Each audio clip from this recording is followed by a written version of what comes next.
right, welcome to another late night lesson from iMusicAcademy. Tonight we are going to demystify transposition. So I recently did a video on my Instagram channel called Jazz Piano Studio. I want to invite you to go follow that channel because I do daily tips, mostly 10 to 15 second long clips in jazz and blues and all kinds of things. So if you do go there and subscribe, make sure you put hashtag iMusicAcademy in the comments so that I know you came from iMusicAcademy on YouTube.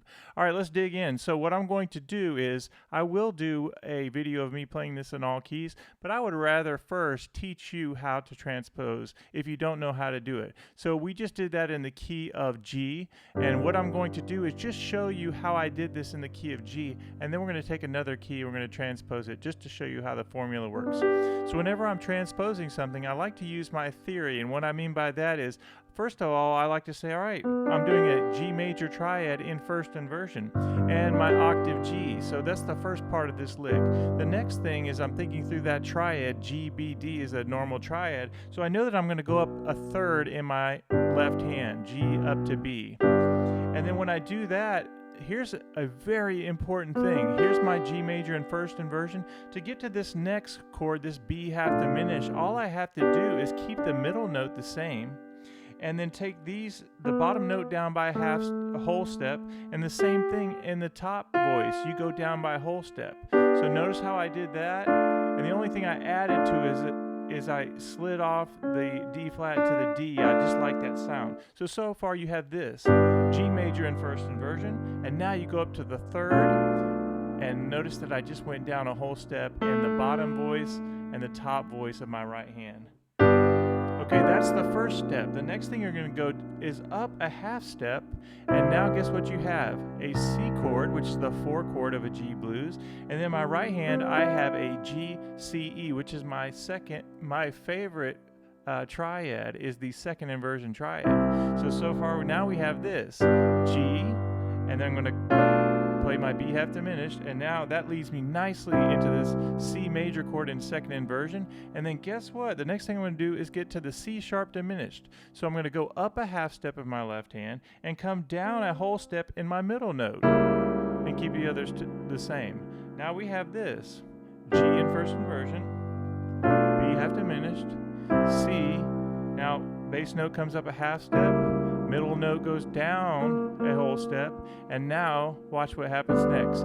I go up to the 5 chord of G, right, the 5th note of the G triad, and in my right hand I'm using a root position triad in its most basic form, G, B, D. So now we have this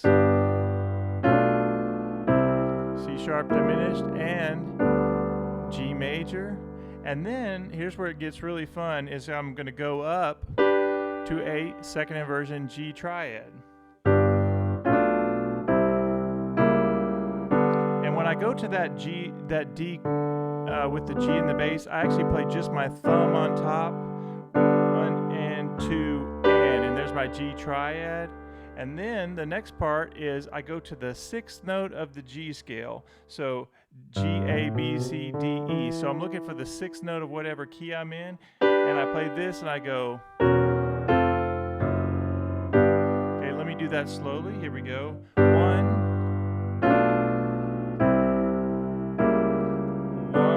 and 2 and 3 and 4 and 1, and I walk it up to the G, and notice that I end where I started on the G in first inversion. Let's do that last part again. So if we go 1, 2, 3, 4, 1, 2 and 3, and now I'm coming down a half step from G to F sharp to F, chromatically down, second inversion triads, and then I end on the G in first inversion. So here we go. 1 and 2 and 3 and 4. But look, when I get to beat 4, notice that I arrive with an F in the bass and an F triad in second inversion, and then I go by itself, I go up a half step, and then I end on G. Okay, let me do it one more time, and then we'll transpose it into the key of C to keep it fairly easy. All right, here we go. So the first thing I'm going to do is get my G triad in first inversion.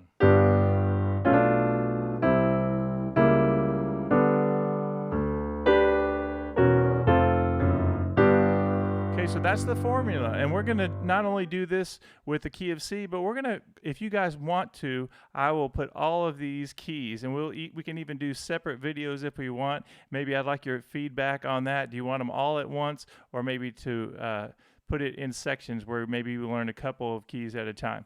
So let me know about that. Let's go to the key of C. All right, the first thing we have to do is get your C octave. In the right hand, you have a C triad in first inversion, right? That's step one, and then I'm going to go up a third, so the middle part of the triad. And then what do? In our right hand, we're going to come down a whole step, and then in the top voice, come down a whole step. Middle note stays the same. Now, if I want to get fancy, I can do what I did by, instead of sliding for the middle note, I can actually hammer on 2 to 3. So now we have this. And now the 4 chord of the blues, which is my favorite triad, an F triad in second inversion. And then watch what happens next. I'm going to go up to the F sharp diminished, go up a half step, but my middle note only changes and goes down a whole step. There's my F sharp diminished. And then guess what? I get to that 5th note of the triad with my root position of whatever key I'm working on. So far we have this. Right here, C triad. And then I hit the octave, 1 and 2, and now I jump up to whatever key I'm in, right? I just hit the C, and I jump up to the second inversion triad. Let me do that again. So we have C in first inversion. 4, 1 and 2 and 3 and 4 and 1. So notice that once I hit this at the top, the next thing I have to figure out in my left hand is get to the 6th note of the key, right? Another way you could think about it is here you are on G. You know you're going to go up a whole step to the A, from G up to A, and walk it up chromatically to your tonic again. Let me do that slowly.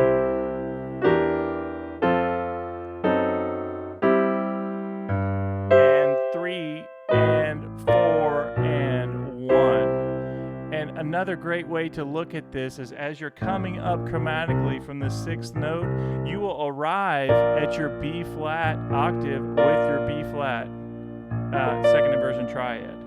So we're going to go 1 and 2 and 3 and 4 and 1. So getting familiar with your triads in all positions, but going chromatically down and getting used to those shapes are really important.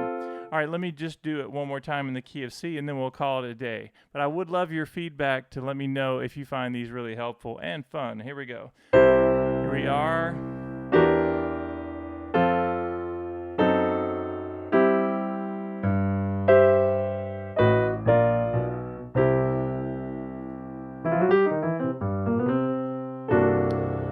If you have enjoyed this, I would hope you would consider liking this video, leaving a comment, and if you're not subscribed to iMusicAcademy, I would love that. And make sure you go again to Jazz Piano Studio on Instagram. It's growing faster than this channel right now. I think we're at 16.4 here, and we just passed 16.5 in terms of 1,000 followers on Instagram. So go follow that, and consider hitting that bell notification so that you will always keep up whenever I go live. Have a great night, and thank you so much for all the love that you've been showing me on this channel. Keep it up, and I'll see you in the next video.